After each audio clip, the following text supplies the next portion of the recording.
तो आज का जो लेक्चर होगा हमारे पास, आज लेक्चर नंबर 3 है हमारे पास, है बट प्रैक्टिकल लेक्चर नंबर 1। तो आज हम देखेंगे कैसे एक्चुअली जावा में काम किया जाता है। कल हमने जैसे एनकैप्सुलेशन का कॉन्सेप्ट देखा कि कैसे रैपिंग ऑफ डेटा होता है हमारे पास, और उसके लिए हमें क्लास बनाने की ज़रूरत पड़ती है।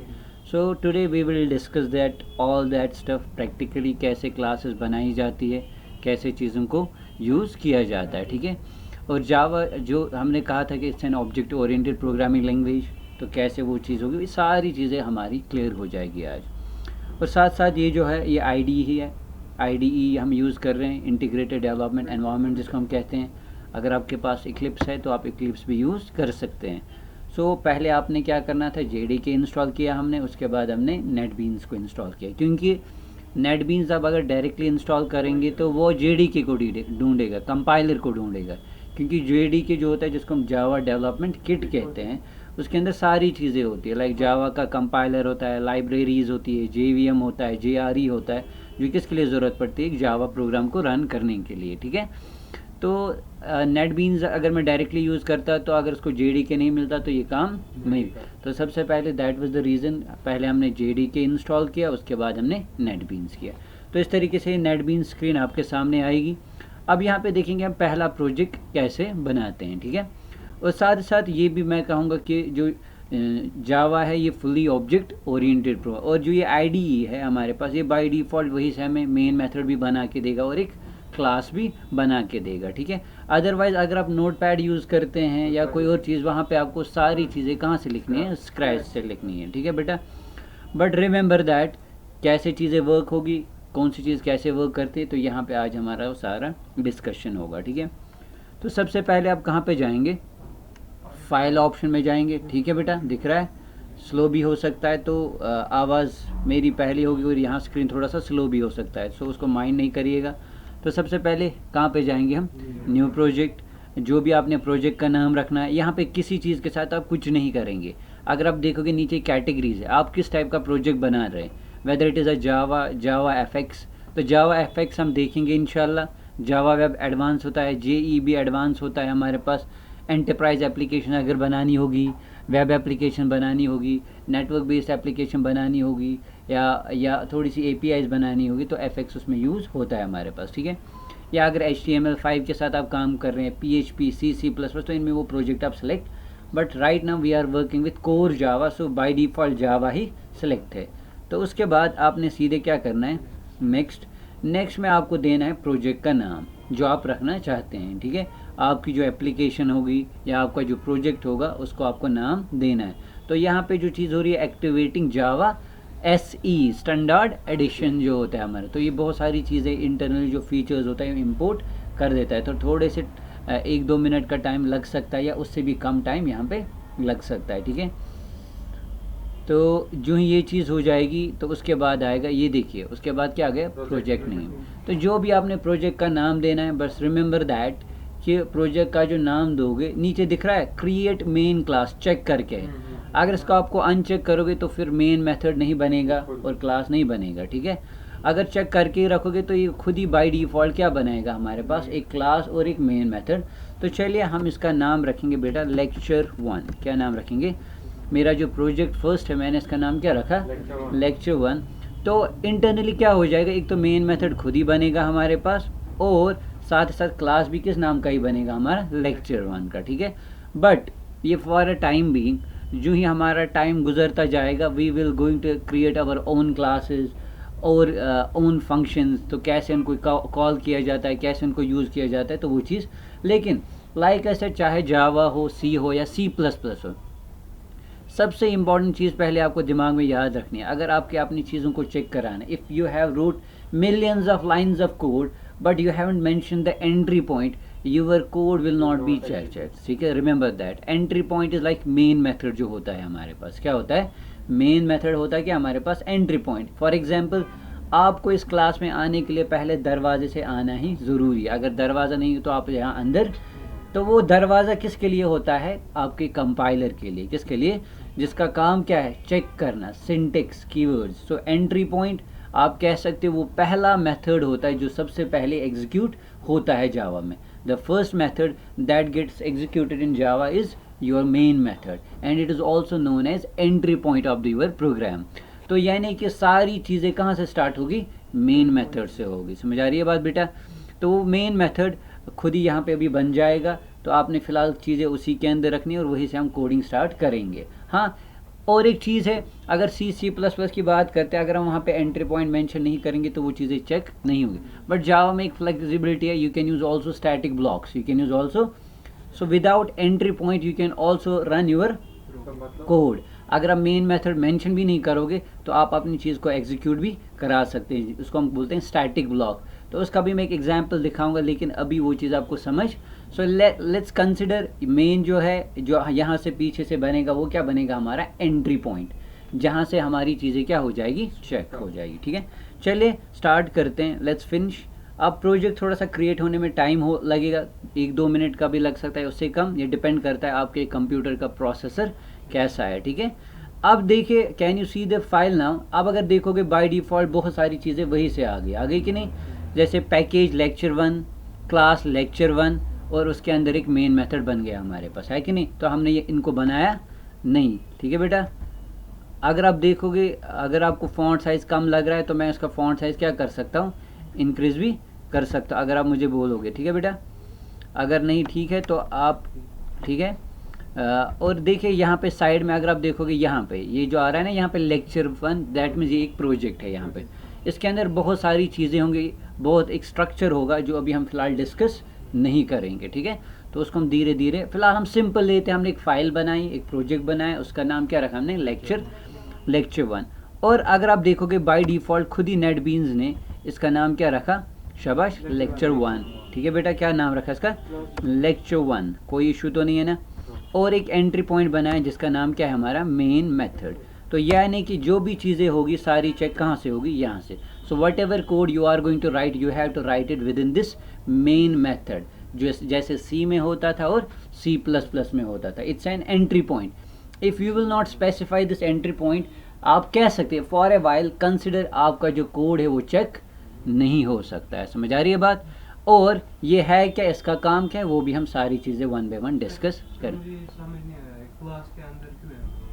मैं वही बताऊंगा। ठीक है बेटा, मैं उसी चीज़ पे आऊँगा, सारी टर्म्स पे। ठीक है, चलिए वापस याद करते हैं। हमने कहा था कि जो जावा है it's an object oriented programming language, means if you are going to write anything it should be within class. That is your answer, कि यहाँ पे जो भी चीज़ आपने लिखनी ही लिखनी है वो किसके अंदर के अंदर, क्लास के अंदर। ठीक है, तो अब नेटबीन्स ने वही से हमें क्या बना के दिए, क्लास। अदरवाइज अगर आप नेटबीन्स यूज़ नहीं करोगे, अगर आप नोटपैड यूज़ कर रहे हो, क्या यूज़ कर रहे हैं, नोटपैड, लाइक सपोज नोटपैड यहाँ पे मैं ओपन करूँगा, या नोटपैड ++ है, जो भी है, आ गया स्क्रीन पे, कुछ स्लो है। तो अदरवाइज आपको पहले क्या लिखना था, क्लास, क्या लिखना था, फिर क्लास का नाम लिखना था, जैसे मैं कुछ भी रखता, एंड लाइक दिस। ठीक है, तो ठीक है, फिर आपको मेन मेथड भी खुद ही बनाना था। समझ रही बात?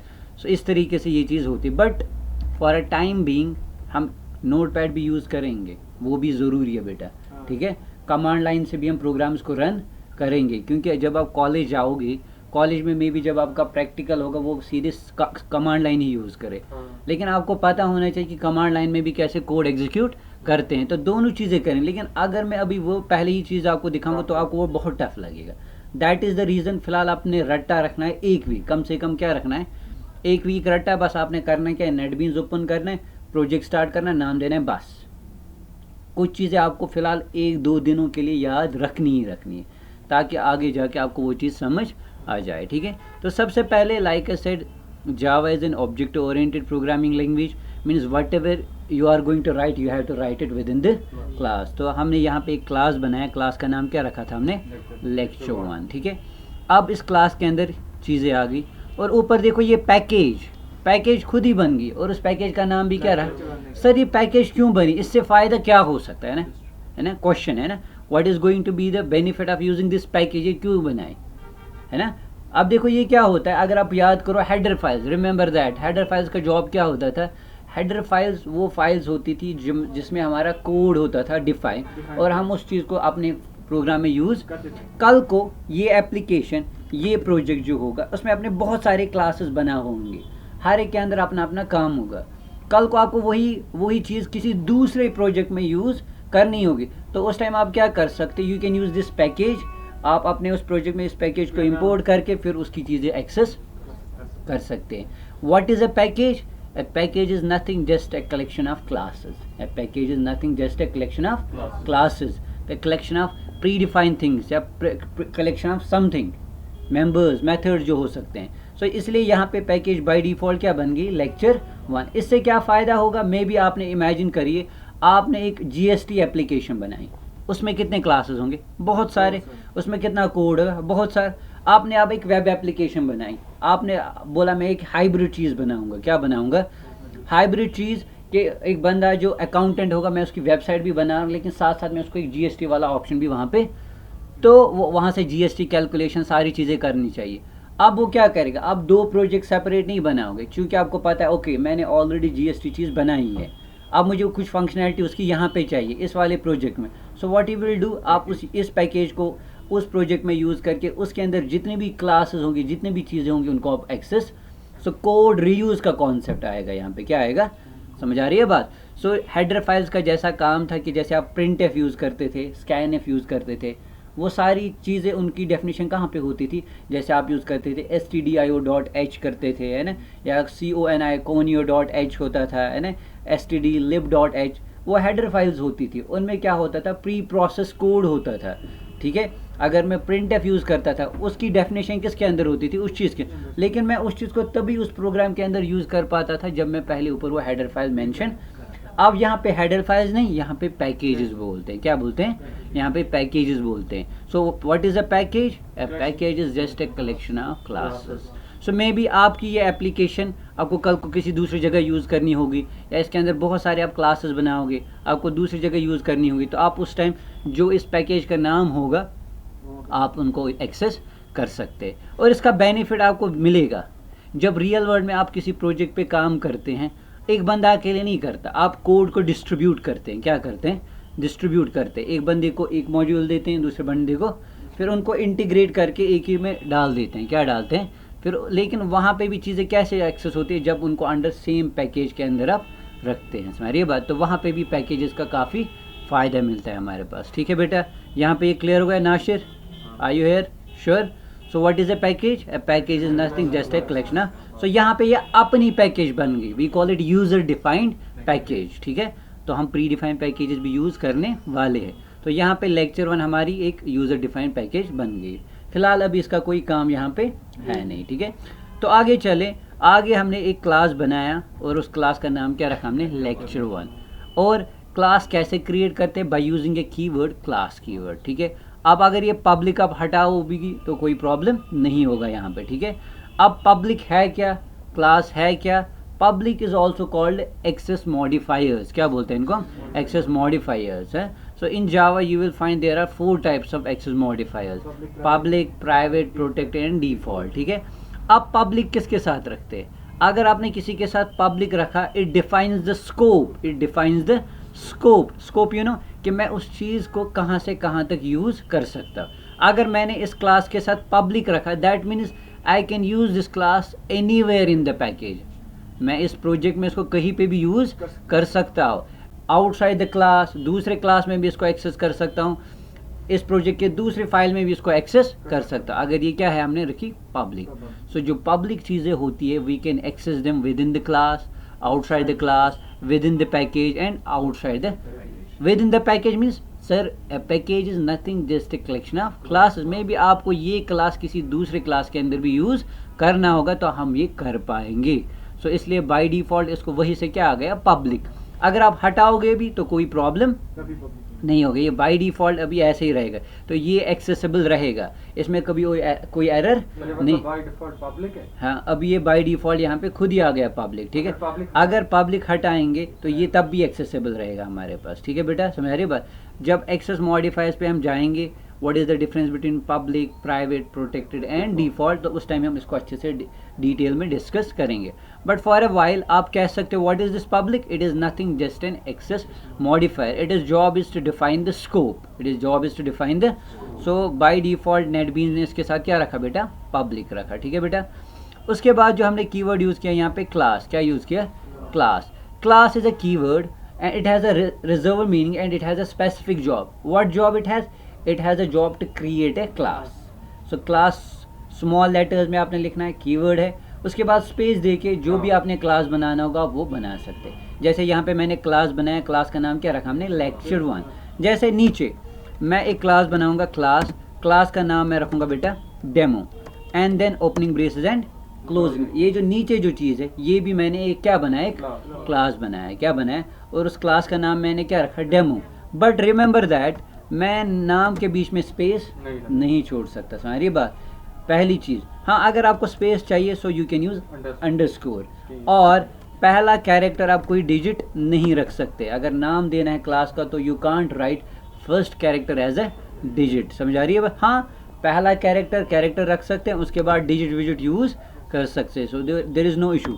अब दूसरा सवाल, सर क्या क्लास का नाम कैपिटल ही होना चाहिए? नहीं, ज़रूरी नहीं है, ठीक है। बट अगर आप पहला लेटर क्लास का कैपिटल रखोगे तो बेटर रहेगा, क्योंकि वो आपको डिफ्रेंशिएट आगे करने में हेल्प करेगा, समझा रही है भाई।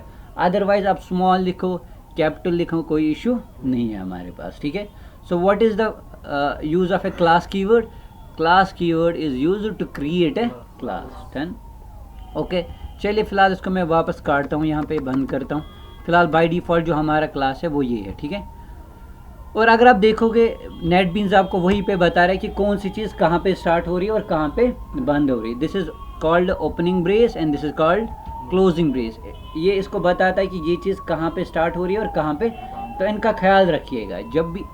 जब भी आप कोई या प्रॉब्लम को सॉल्व करेंगे या कोई प्रोजेक्ट बना रहे तो number of opening braces should be equal to number of closing braces, समझ आ रही है बात। तो इस तरीके से आपको पता चल जाएगा कौन सी चीज़ कहाँ पे स्टार्ट हो रही है और कहाँ पे बंद हो रही है। हाँ, अब नहीं, अब पब्लिक कीवर्ड अलग है। ये मैं स्कोप यहाँ पे, इस पब्लिक का यहाँ पे स्कोप आउटसाइड द पैकेज भी है, विद इन द पैकेज भी है, ठीक है। मेरे कहने का मतलब इसकी बॉडी जो है, यानी कि ये जो एक क्लास है ये कहाँ पे स्टार्ट हो रहा है और ये कहाँ पे, इसके अंदर जितनी भी चीज़ें होंगी वो सारी किस क्लास को बिलोंग करेंगे, इस लेक्चर 1 को, समझ आ रही है बात। यानी कि इस with in opening brace and closing brace के अंदर अगर मैंने कितनी भी चीज़ें लिखी, ये सारी चीज़ें किसको बिलोंग करेगी, लेक्चर 1 क्लास को, समझ। मीन्स वो कहलाएगी members of this class, members of this. So आप कह सकते हो right now you are members of this class, isn't it, समझे। सो सेम थिंग, इससे आपको पता चल जाएगा कि इस क्लास के अंदर की चीज़ें कौन कौन सी है। So we call them data members of the class, ठीक है, समझ आ रही है बात। फिलहाल हमारे लेक्चर 1 के अंदर एक ही मेंबर है, दैट इज़ मेन मेथड, है कि नहीं। अभी हमने इसके अंदर कोई चीज़ नहीं मेंशन की, यहाँ तक क्लियर। अब sir what is this main method? क्या एम स्मॉल को मैं कैपिटल एम लिख सकता हूँ? No, it's a predefined, it's a predefined. आपको इसको वैसा ही लिखना ही पड़ेगा। क्यों?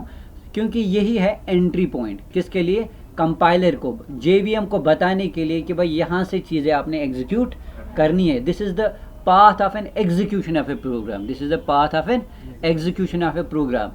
कंपाइलर जब आएगा, अगर मैंने 50 लाइन्स कोड लिखी होगी, वो चेक करेगा मेन मेथड है कहीं पे, जहाँ से मेन मिलेगा वहीं से वो अंदर जाएगा आपके प्रोग्राम में और स्टार्ट करेगा चीज़ें चेक करना। अब अगर इस मेन मेथड के अंदर कुछ होगा तो चेक करेगा, अगर इसके बाहर लिखी होगी चीज़ें वो एग्जीक्यूट नहीं होगी, समझ रही है बात। So whatever you are writing you have to write it within the main method, समझ आ रही है बात। कोई इशू तो नहीं है, कोई प्रॉब्लम तो नहीं है।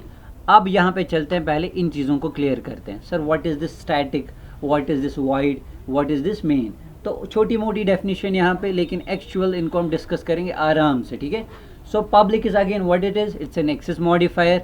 तो इसको पब्लिक क्यों रखते हैं हम, ताकि इसको हम एक्सेस कर सके कहीं पे भी। Static, it's a keyword also. Static जिसके साथ भी आप देखोगे उसको बेटा ऑब्जेक्ट की मदद से कॉल करने की ज़रूरत नहीं पड़ती है और उसको पहले ही मेमोरी एलोकेट। क्यों इसको यहाँ पे स्टैटिक क्यों रखा है जावा वालों ने? क्योंकि JVM अदरवाइज अगर ये स्टैटिक नहीं होता तो JVM को पहले ऑब्जेक्ट बनाना था, फिर ऑब्जेक्ट के बाद इसको क्या करना था, कॉल करना था। तो ये 2 स्टेप प्रोसेस होता है। क्या हो जाता 2 स्टेप प्रोसेस। लेकिन इसको स्टैटिक इसलिए रखा है कि डायरेक्टली ये सीधे क्या हो जाता है, कॉल। इसको आपको ऑब्जेक्ट बनाने की ज़रूरत, मेमोरी एलोकेट करने की ज़रूरत नहीं पड़ती है। क्योंकि जो स्टैटिक चीज़ें होती है, जो ही प्रोग्राम रन होता है उनको पहले ही खुद ही क्या दी जाती है, मेमोरी एलोकेट की जाती है, ठीक है। स्टैटिक खाली इतना नहीं है, when we are going to discuss between static and non static, हाँ ये आपने रखना ही रखना है, आपको मान के चलना है जो ये वैसा है ये ऐसा ही हमें रखना है, इसमें हमें कोई चेंजिंग नहीं लानी है, ठीक है बेटा। क्यों? इसकी डेफिनेशन किसके पास है? JVM, that is Java virtual machine, जो आपके कोड को एग्जीक्यूट करता है। इसके पास बाय डिफ़ॉल्ट किसकी डेफिनेशन होती है? मेन मेथड की, ठीक है, कि भाई उसको बताया गया है कि नहीं, सबसे पहले आपको अगर कोई प्रोग्राम जावा का रन करना है उसमें सबसे पहले कौन सा मेथड आपको एग्जीक्यूट करना है? दिस मेन मेथड, ठीक है। सो ये भी आपको इंटरव्यू में क्वेश्चन पूछा जाता है, okay tell us which method is first executed in Java. The first method that gets executed is main method, क्या बोलते हैं इसको, and it is also called the thread, इसको हम क्या बोलते हैं? थ्रेड। अब थ्रेड्स क्या होते हैं? आप कैसे, thread is nothing an execution path of a program, यानी कि यही हमारे कंपाइलर को बताता है कि यहाँ से आपको चीज़ें एग्जीक्यूट यू नो रन करनी है, एग्जीक्यूट करनी है, इसमें आ रही है बात। उसके बाद वॉइड, शाबाश, वॉइड तो आपको पता ही होगा, void is a return type but we call it null return type, ठीक है। Void it's also a data type but its job is to return nothing. So when we are going to discuss return types in flow, double char, जितने भी हमारे पास data types है तो वो सारे वहाँ पे हमें अच्छे से एक्सप्लेन हो जाएंगे कि रिटर्न टाइप्स का। बहुत सारे स्टूडेंट्स को ये भी नहीं पता होता है why they are writing void int flow double char और where should I write int double void, उनको ये चीज़ पता, बस टीचर ने void लिखा होता है तो मैंने भी void लिखना, अगर इसने int लिखा, लेकिन एक्चुअल उसकी इम्प्लीमेंटेशन पता नहीं होती है स्टूडेंट्स को कि ये चीज़ कहाँ पे यूज़, तो वो भी इंशाल्लाह हम प्रैक्टिकली देखेंगे। फिलहाल आप कह सकते हो void is nothing just a return type, but which return type? Null. That mean जब ये मेन एग्जीक्यूट हो जाएगा इसको JVM को यहाँ से कुछ देना नहीं है, समझ आए? कभी कभी लिखते हैं ना मेन भी खाली, वो वहाँ पे लिखते हैं, यहाँ पे नहीं, ठीक है। वो बाय डिफ़ॉल्ट पीछे से फिर उसको void रखा है जगह, जैसे अगर आपने यूज़ किया होगा डेव C++ या अगर आपने C फ्री यूज़ किया होगा तो या टर्बो C, वहाँ पे आपको मेंशन करना ही करना पड़ता है, समझिए बात। तो void मेन या खाली कहीं पे मेन लिखते कहीं इंट मेन, तो नीचे फिर रिटर्न लिखना पड़ता है। सो ये चीज़ भी आपको आज क्लियर हो जाए, but this is the syntax, it's a grammar rule of Java, you have to follow it. So main method should be static and it should be void, and the main method should have small m, main, main, समझ रही है बात। तो ये इसका नाम है, ठीक है। अब जो ये पैरेंथेसिस के अंदर ये जो चीज़ होती है we call it command line argument, क्या बोलते हैं? Command line argument. असल में ये है क्या? It's nothing just an array, it's an array, string array. ये क्या है हमारे पास? Array, string array. इसका काम क्या है? अगर आपने CMD के थ्रू प्रोग्राम को रन किया, CMD के थ्रू, तो आपको जावा प्रोग्राम को दो प्रोसेस में रन करना है। पहला होगा कंपाइलेशन, दूसरा होगा एग्जीक्यूट, ठीक है। अगर आपको कंपाइलेशन के ही दौरान कोई पैरामीटर पास करना होगा आपने मेन मेथड को कंपाइलेशन के दौरान, दूसरा होता है फाइल रन होना। सपोज आपने कोई एप्लीकेशन लाई, आप एप्लीकेशन को इंस्टॉल करते, दैट इज़ एग्जीक्यूशन फाइल। क्या होती है वो? एग्जीक्यूटेबल फाइल जो चल रही होती है। दूसरा होता है नहीं, एग्जीक्यूटेबल फाइल बनने से पहले उसको चेक कराना कि बंदे ने सिंटेक्स सही से लिखा, कीवर्ड से सही लिखा, that is compilation. That is the process of compilation, to check the syntax, to check the grammar rule, उसको हम क्या बोलते हैं? कंपाइलेशन, क्या बोलते हैं? तो कंपाइलेशन अगर आपने CMD थ्रू फाइल को रन किया है, so you have to go through 2 steps, first compile file and then run. अगर कंपाइलेशन कोई एरर नहीं होगा तो तभी उसकी एग्जीक्यूटेबल फाइल बनेगी, अगर है तो उसकी एग्जीक्यूटेबल फाइल नहीं बनेगी। हाँ, अगर आप चाहते कि नहीं during that compilation process you are passing you want to send an argument, so at that time you can use this command line argument, हम उस टाइम यूज़ करते हैं। तो फिलहाल यहाँ पे इसका कोई यूज़ नहीं है, तो फिलहाल आप इसको ऐसे ही याद रखेंगे। जब हम कमांड लाइन पे भी पैरामीटर्स पास करेंगे तो वहाँ पे आपको इसकी इंपॉर्टेंस समझ आएगी, ठीक है बेटा। फिलहाल आप मान के चलिए this is the main method, this is an entry point for the compiler, जहाँ पे आपका कंपाइलर कंपाइलेशन स्टार्ट करेगा, ठीक है बेटा, समझा रही है बात। अब सेकंड इंपॉर्टेंट चीज़, ये दूसरा क्वेश्चन पूछा है, हाँ जब हम जावा को रन करते हैं, कंपाइल करते हैं, तो उसकी 2 फाइल्स बनती है। वो 2 फाइल्स कौन सी होती हैं? एक होती है एग्जीक्यूटेबल फाइल, दूसरी होती है डॉट क्लास फाइल। क्या होती है बेटा? ये पूछा जाता है। डॉट क्लास फाइल में क्या होता है, बाइट कोड। क्या होता है बेटा, बाइट कोड। ये वो फाइल होती है, ये तब जनरेट होती है जब आपका प्रोग्राम सही से सक्सेसफुली कंपाइल हो गया, उसमें कोई एरर नहीं आया। तो फिर उसकी कौन सी फाइल बनती है, डॉट क्लास फाइल। ठीक है, डॉट क्लास फाइल में कौन सा कोड होता है, बाइट कोड। ठीक है, फिर उसके बाद और एक फाइल बनती है, एक होती है सिंपल डॉट जावा फाइल, दूसरी होती है डॉट क्लास फाइल।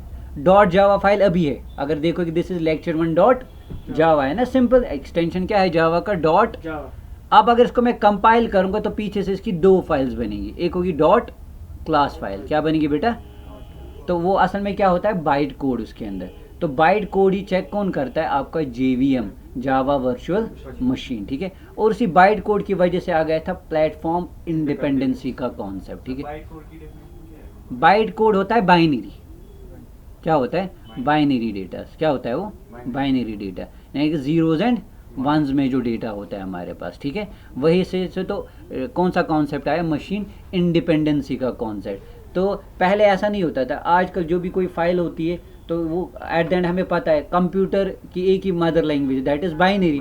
तो आजकल जितनी भी फाइल्स होती है उनको किस में कन्वर्ट किया जाता है, बाइट कोड में। फिर आप उसको अपने फाइल में रन करो कहीं पे भी तो ईजिली आपका जो कंप्यूटर है उसको अंडरस्टैंड करता है, कोई भी प्लेटफॉर्म है, क्योंकि बाइट कोड सभी के लिए सेम ही होता है हमारे पास। ठीक है, तो इस तरीके से वो मशीन डिपेंडेंसी का कॉन्सेप्ट क्या हो गया था, ख़त्म। तो याद रखिएगा, दो फाइल्स होती है, dot Java file and dot class file. ठीक है, ये आई बात समझ। तो मैं एंड पे ब्रीफली आपको ये भी बता दूंगा मोटे मोटे पॉइंट्स। ठीक है, फिलहाल अभी तक का मोटा पॉइंट ये है, what is this main method, it's an entry point for the compiler. यहाँ से हमारी कंपाइलेशन स्टार्ट, यहाँ से हमारा प्रोग्राम एग्जीक्यूट होगा। और मैंने कहा ये पहला मेथड होता है जो आपके एप्लीकेशन में एग्जीक्यूट रन होता है। ठीक है, which method gets first execute in your program, that is the main method. ठीक है, समझा रही बात। एंड दूसरी चीज़ हमने पढ़ी public. What is the public, it is an access modifier, it defines the scope, it means this class can be accessible to everywhere, इसको हम कहीं पे भी एक्सेस। स्टैटिक लाइक जिसको हमें ऑब्जेक्ट की मदद से कॉल करने की ज़रूरत नहीं पड़ती है। ठीक है, उनको पहले ही मेमोरी एलोकेट। हाँ, we will discuss them briefly when we are going to discuss static and non static. ठीक है, उसके बाद मैंने कहा void, void is a null return type, it's actually a data type, it's actually a, and also we said package. What is a package, हमने कहा package is nothing just a collection of classes. clear यहाँ तक। तो चलते हैं, start करते हैं। सबसे पहली चीज़, so whenever you want to display as something on the screen by using Java, we have a called system.out.println function। क्या यूज़ करते हैं, system.out.println function, like printf, like printf। Hello world नहीं कर, ठीक है, या कुछ भी लिख सकते हैं, जैसे हेलो वर्ल्ड नहीं लिखा। ठीक है, खुश। हाँ, ठीक है, तो अब यहाँ पे इसका काम क्या है, देखो ये चीज़ ज़रूरी सीखनी है। सर ये what is this system dot out dot प्रिंटल, ये समझ नहीं आया ना, ये बहुत बड़ी चीज़ है। तो पहले हैं शॉर्टकट, अगर शॉर्टकट में लिखना होता है, देखो शॉर्टकट में लिखना है SOUT, क्या लिखना है, एस आउट एंड टैब, क्या करना है, प्रेस एंड ये खुद ही आएगा। ठीक है, आपका टाइम बचाने के लिए। ठीक है, अदरवाइज अगर आप देखोगे S कैपिटल है, O स्मॉल है, P स्मॉल है, system dot out dot println है। अब मैं पहले समझाता हूँ। ठीक है, this print is like a printf, this print is like a, it is job is to display anything which is within double quotes on the screen. इसका काम क्या है, सिंपली कोई चीज़ डिस्प्ले। लेकिन ये जो ये प्रिंट एलन फंक्शन है, ये जो ये प्रिंट एलन फंक्शन है, ये किसके अंदर डिफाइन है, it is a output stream function. It's है, दो चीज़ें होती है, input stream and, input stream से हम डेटा पकड़ते हैं और आउटपुट स्ट्रीम से हम डिस्प्ले कराते हैं। तो ये जो ये प्रिंट एलन फंक्शन है हमारे पास, ठीक है, ये जो प्रिंट एलन फंक्शन है हमारे पास, शाबाश, ये जो प्रिंट एलन फंक्शन है, आप कह सकते हो ये जो ये प्रिंट एलन फंक्शन है, माजिद, ठीक है, ब्रैकेट ब्रैकेट, हाँ छोड़ो यार, एक तो मैंने छोड़ा।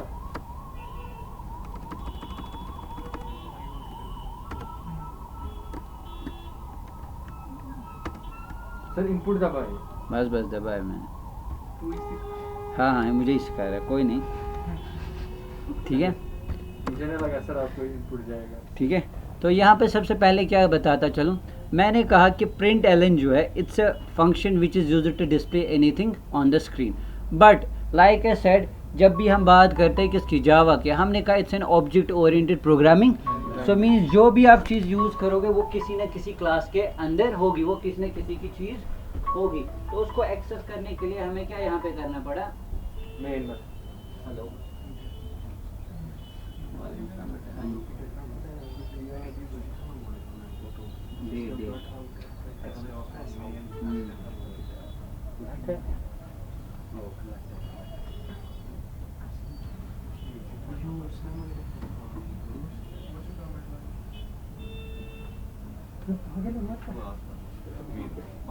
वीडियो रिकॉर्ड हो रहा है बेटा।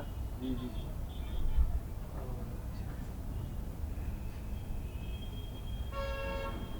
ठीक है,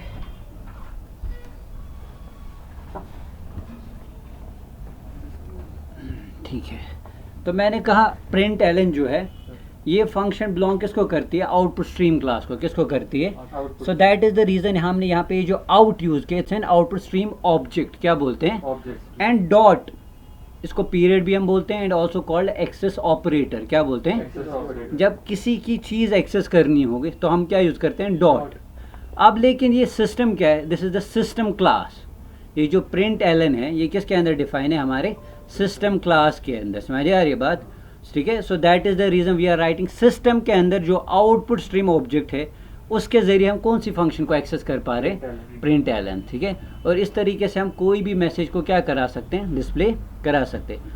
एंड सिस्टम क्या है, it's a pre defined class, system is a, and what is this out, it's an output stream object.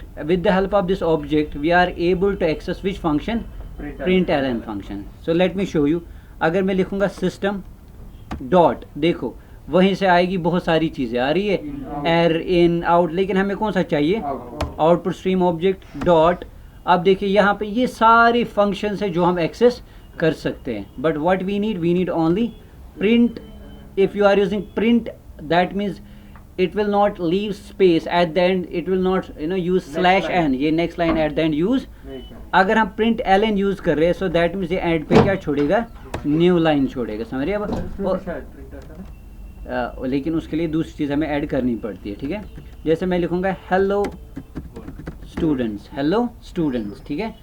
अब अगर इसको आपको रन करना है, सिंपल देखो इजी प्रोसेस है, अगर CMD यूज़ करोगे तो काफ़ी टफ है, ऊपर सीधे या तो रन करना है यहाँ पे, ठीक है, या फिर राइट क्लिक करिए और रन फाइल, क्या करिए, रन फाइल। जो ही रन करेंगे तो नीचे आपको ये सीधे दिखाएगा कौन सी मैसेज, हेलो स्टूडेंट्स, ठीक है। तो अभी नीचे दिखा रहा है लेक्चर 1 इज रनिंग, तो अभी इसका आउटपुट आएगा, ये देखिए आउटपुट आ गया बेटा।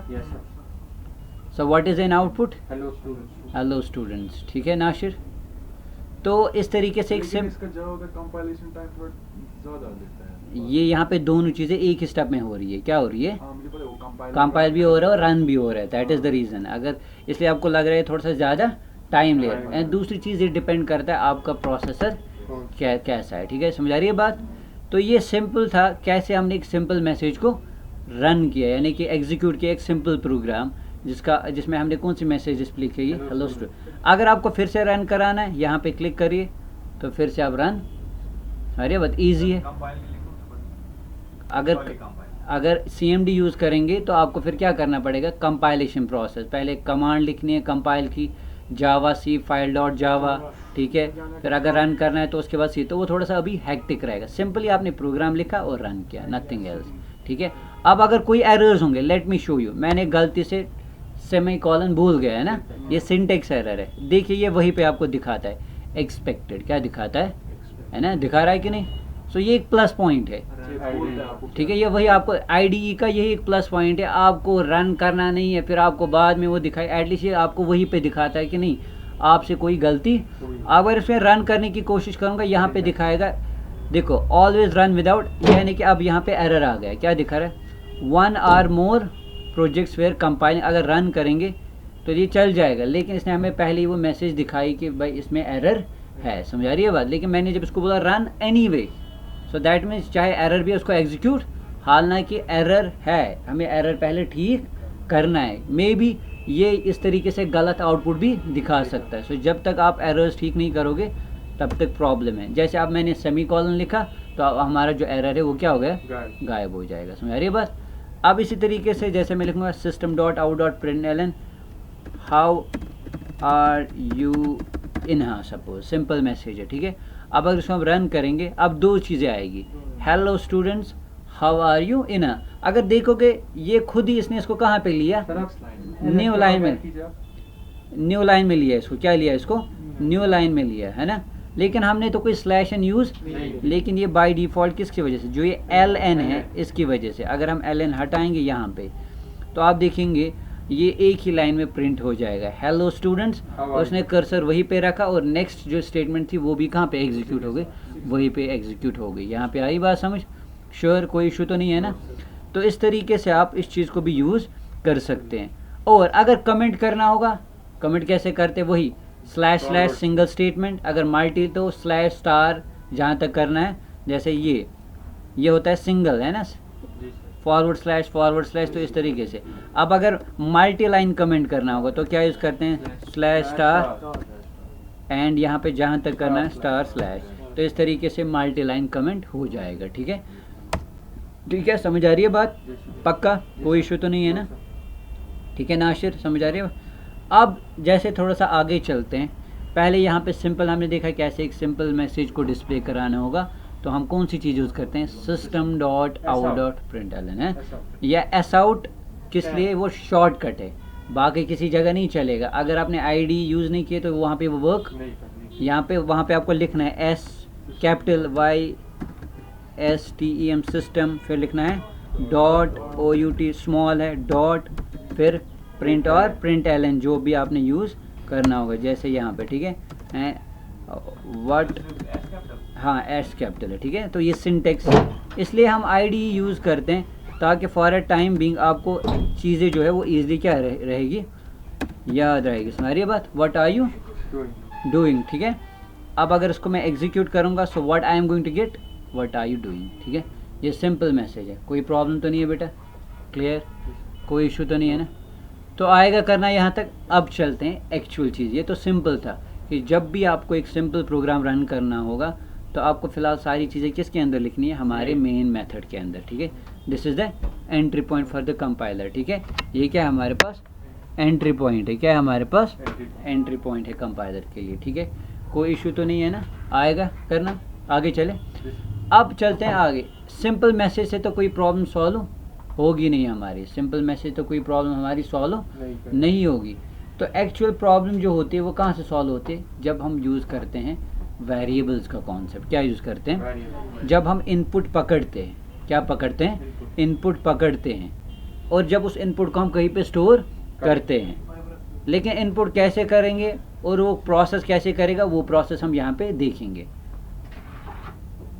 ठीक है। सबसे पहले वेरिएबल की बात करते हैं। आपसे पूछते हैं सर वेरिएबल्स होते क्या हैं, what is a variable and what are variables, क्या होते हैं। शाबाश, शाबाश, है ना। देखो रियल वर्ल्ड में अगर कोई भी प्रॉब्लम होती है, it follows the cycle IPO, input process and output. अगर मैं आपको बोलूँगा व्हाट इज़ 2 + 2, आप बोलोगे sir it is equal to 4, लेकिन how you are answering me sir it is equal to 4, because when I am giving you input 2 and you are storing it in your brain somewhere, and I am giving you another number 2 and an operator plus, so if I say minus, तो आप क्या करोगे, accordingly minus करोगे।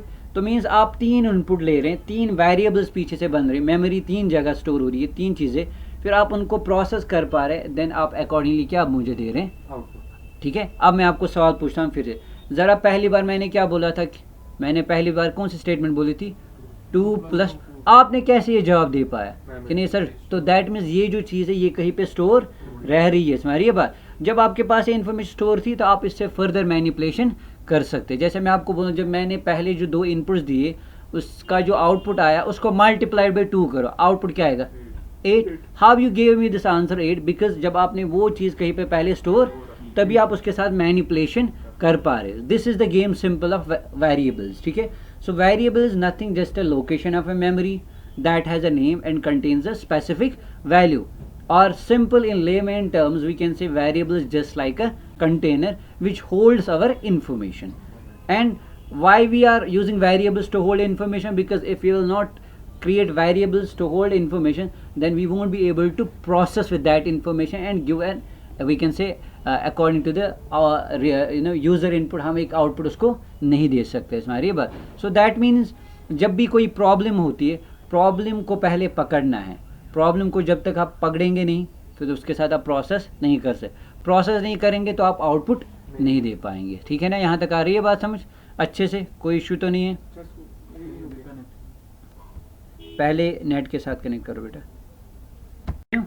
अब चलिए, Java जो है it's a statically type language. It's a statically, Python is dynamically type language. Java is statically type language. Sir what does statically type language mean? शाबाश Burhan. Statically type language, statically type language, statically type language means अगर आप variable बना रहे हो तो आपको पहले उसका डेटा टाइप मेंशन करना ही करना है. ठीक है, so you have to specify first which type of information you want to store and accordingly you have to specify the data type. What is a data type? A data type is nothing, we can say it specifies the compiler which type of a variable it has to create and how much memory it has to allocate. At the end memory में deal किसके साथ किया जाता है? Memory के साथ. अगर आप कोई कंटेनर बना रहे हो तो इसको ये भी पता होना चाहिए कि इसमें किस टाइप की इंफॉर्मेशन और मेमोरी कितनी पकड़नी है.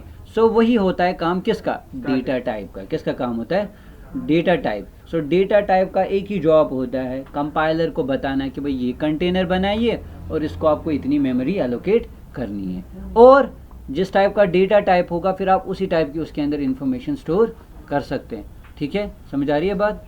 कोई इशू तो नहीं है? So that is the reason Java is a statically type language. Means अगर आप कोई भी चीज़, चाहे फंक्शन बनाओ, चाहे वेरिएबल्स बनाओ, चाहे क्लासेस, बाकी आपको पहले उसका डेटा टाइप स्पेसिफाई करना पड़ेगा. So that is the reason we call them it's a statically type language. इससे एक फ़ायदा भी होता है, आगे जाके आपको आएगा समझ कि जावा is a type safe language. Java is a type safe, वो क्या है वो भी आपको अच्छे से क्लियर हो जाएगा हमारे पास.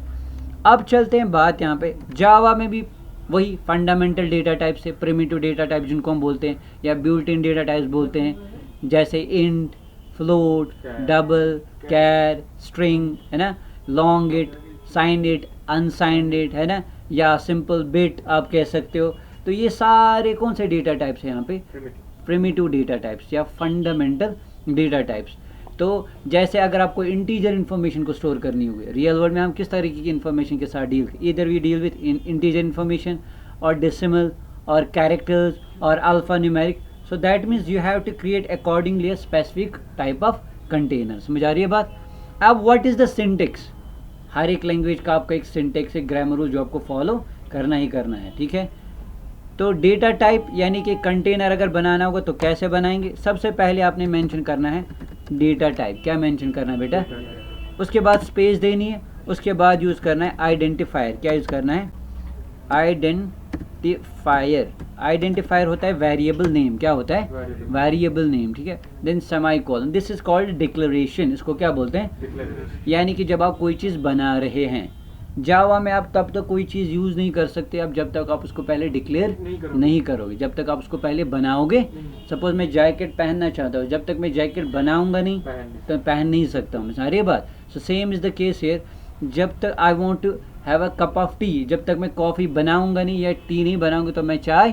तो सेम थिंग यहाँ पे, अगर आप कोई वेरिएबल यूज़ करना चाहते हो तो आपको पहले उसको बनाना पड़ेगा. This is called declaration. जैसे फॉर इंस्टेंस मैं एक इंटीजर इन्फॉर्मेशन स्टोर करना चाहता हूँ तो सबसे पहले लिखूंगा मैं इंट. क्या लिखूंगा मैं? Int data type. और उसके बाद मैं वेरिएबल का नाम कुछ भी दूंगा. सपोज मैंने दिया ए. क्या दिया मैंने? A. What is this A? It is a variable. It's a variable of integer type. और इसका नाम क्या रखा मैंने? ए. इसमें किस टाइप की इंफॉर्मेशन स्टोर रहेगी? Integer. Control plus question mark. क्या यूज़ कर सकते हैं आप? Control plus question mark. जब भी आपको क्या करना होगा, कमेंट्स डालने होंगे तो आप क्या यूज़ कर सकते हैं? Control plus question. इसलिए इजी रहता है. अगर वापस अनकमेंट करने होंगे तो वापस control plus question mark like this. Control plus question mark. तो इससे easy. Developers know these tricks. जितना आप ट्रिक्स जानते होंगे, शॉर्टकट कीज जानते हो, उतना आपका काम क्या हो जाता है, ईजी होता है, फास्ट हो जाता है. This is a difference between एक आम इंसान and a developer, because always developer is one step ahead of a, we can say, a layman. Why? तो वो स्टेप्स को फॉलो करता है ना. बट जो डेवलपर होता है वो शॉर्टकट कमांड्स, शॉर्टकट कीज को इस्तेमाल करता है ताकि उसका काम क्या हो जाए, फास्ट. ठीक है, यहाँ तक क्लियर होगी. तो यहाँ पे हमने किस टाइप का एक वेरिएबल बनाया, इंटीजर टाइप का, और उस इंटीजर टाइप वेरिएबल का नाम क्या हमने रखा, ए. तो अब इसमें किस टाइप की इंफॉर्मेशन स्टोर कर सकता हूँ मैं, इंटीजर. क्या कर सकता हूँ, जैसे this is declaration and this is initialisation. This is initialisation, यानी कि अब इसको क्या हो जाएगा, इसमें क्या वैल्यू असाइन किया जाएगा, 10. सो हमने एक वेरिएबल बनाया इंटीजर. इंटीजर उसका नाम क्या रखा हमने, ए. अब ए की जगह कुछ और भी नाम रख सकते हैं. आधे स्टूडेंट का कंफ्यूजन ये होता है, सर ए तो कैरेक्टर है, ये कैसे इंटीजर, ये नाम दिया जा रहा है क्या. नाम आप कुछ भी दे सकते हैं, बट रिमेंबर दैट नाम कोई कीवर्ड नहीं होना चाहिए, उनके बीच में कोई स्पेस, पहला कैरेक्टर कोई डिजिट नहीं होना चाहिए. ठीक है, हाँ पहला कैरेक्टर कुछ यूज़ कर सकते, उसके बाद digit use, A1 A2 A3 use, 2A नहीं कर सकते, 1A नहीं कर सकते.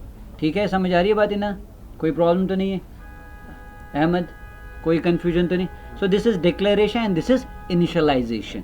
what you can do, instead of doing it in two steps, you can also do it like int a is equal to, so declaration as well as initialization. is equal का मतलब क्या होता है, assign.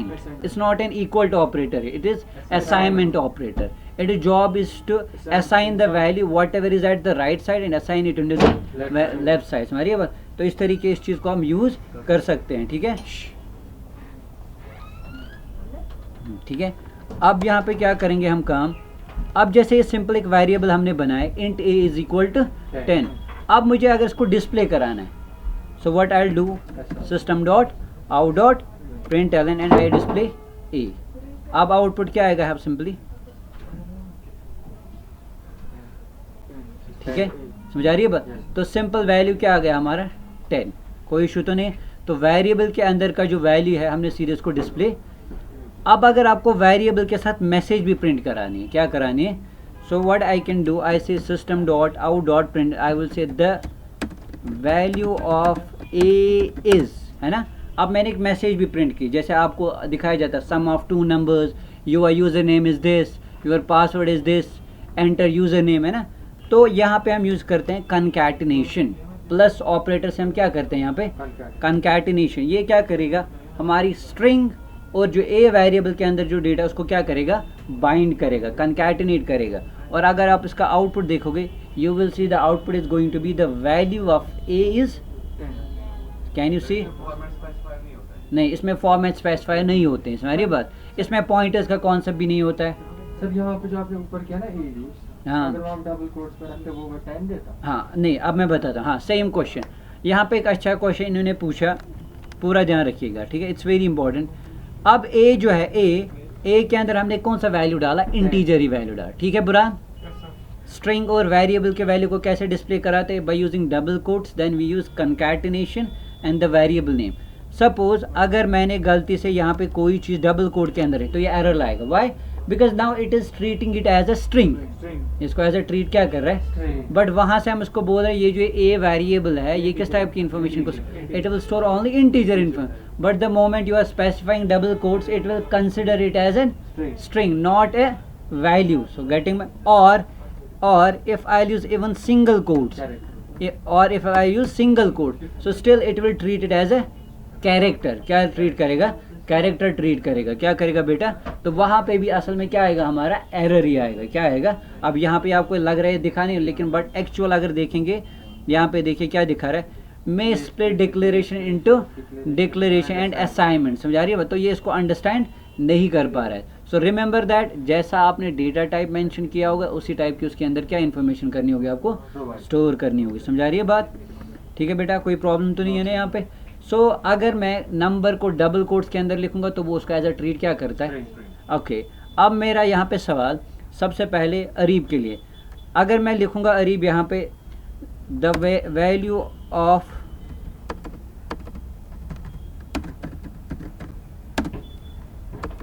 चले गए, चलेगा? तो क्या आएगा output? The value of Sultan. The value of Sultan is, और इफ आई राइट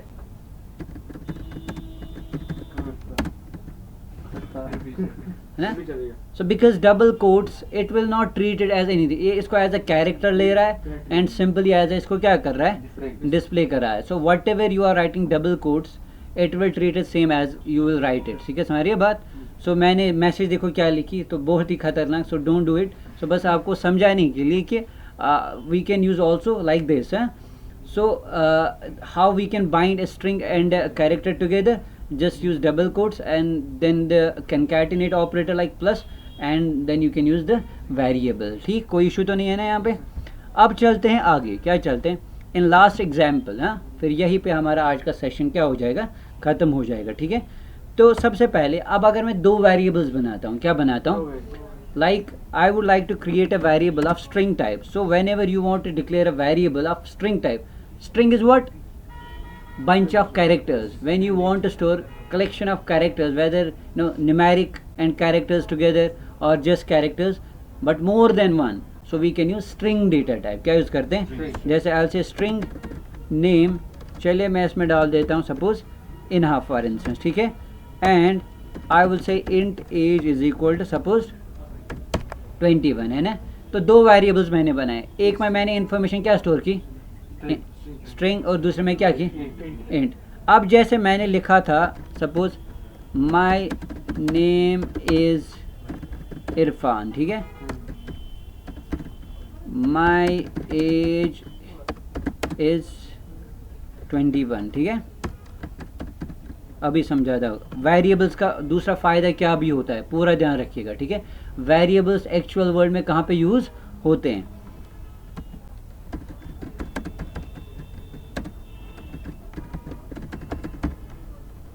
ठीक है, कितनी चीज़ें लिखी.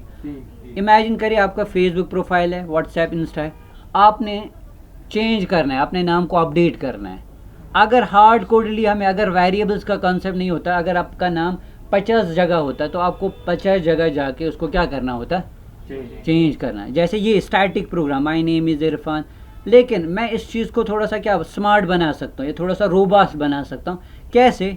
ये जो मैंने कल को यही चीज़ मुझे दूसरे बंदे के लिए भी दिखानी है, तीसरे बंदे के लिए भी दिखानी है, चौथे बंदे के लिए, तो हर एक के लिए क्या रहेगा, ये हैक्टिक. बट अगर मैं यहाँ पे प्लस क्या लिखूँगा, सीधे नेम प्लस और यहाँ पे प्लस पहले क्या लिखेंगे. अब देखो यहाँ पे क्या आएगी message accordingly. So my name is. ठीक है, तो हर एक जगह वेरिएबल. जैसे अगर कल को यहाँ पे सपोज आया